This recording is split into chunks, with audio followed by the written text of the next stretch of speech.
afternoon to all of you.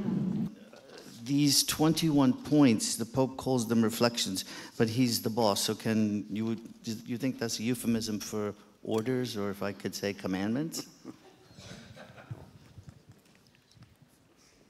It's an understatement to say that they have to be taken seriously. That's an utter understatement.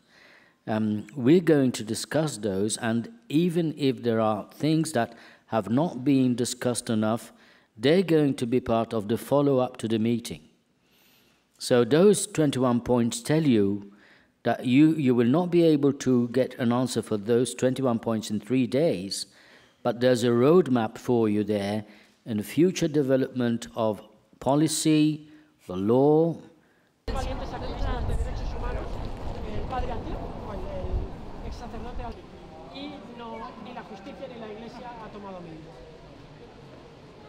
I think that it's too little, too late. These are very weak proposals. They don't include zero tolerance. What they say is that the decision of whether a priest or a bishop should remain in ministry will depend on a case-by-case basis. That's not good enough. Sobre qué sacerdote trabaja con niños o no. No hay medidas para una denuncia. There's no measures to ensure mandatory reporting. They say it depends on the law of the country. There are laws. There are countries where the law is very, very weak, where there's no mandatory reporting. So that means that in these countries, the church is not going to report the crimes.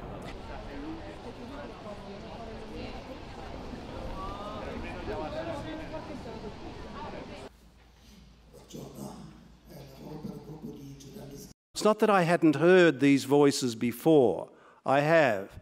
But I had never heard them in the extraordinary context of this gathering, and frankly in the presence of the Pope. So the setting itself added a whole new power and in a sense another dimension to hearing these voices that spoke very briefly but very powerfully and very deeply and struck just the right note on the first morning of this, not just a meeting, but journey of exploration.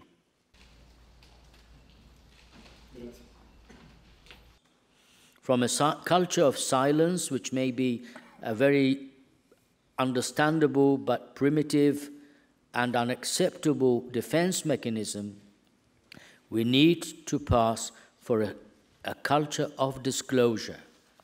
That is the empowerment of our community, the courage and the humility to face misconduct where it happens and to address it well, to get it right from the very beginning. Read those testimonies, let alone for you who actually... What we understand is that the Pope is proposing that there is a change in canon law and that the age for both males and females would be both 16, because at the moment it's 14 for girls and 16 for boys, so it would be 16 for both.